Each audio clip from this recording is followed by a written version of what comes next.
मु आपको Charoti simple steps कहबी आपण जदि से स्टेप्स को प्रत्येक दिन पालन करेंगे आपण घरे रहीकि कौनसी सप्लीमेंट्स न नेकी निजर ओजन को कमे पारिबे। मन रखंतु मेदबहुलता ओबेसिटी गोटे रोग।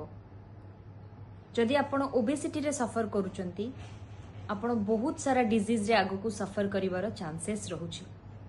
प्रथम पॉइंट होची प्रत्येक दिन आपण गोटे घंटा एक्सरसाइज करंतु।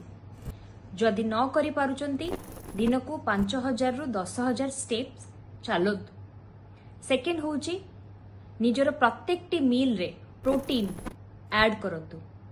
ब्रेकफास्ट लंच एवं डिनर रे तंतु जातीय खाद्य मध्य निज डाइट रे ऐड करंतु।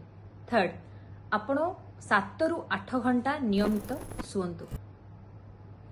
चतुर्थ पॉइंट होची डाइट डिलाइट विथ निहारिका रे आमे केवल homemade Odia diet plan provide करिथाउ।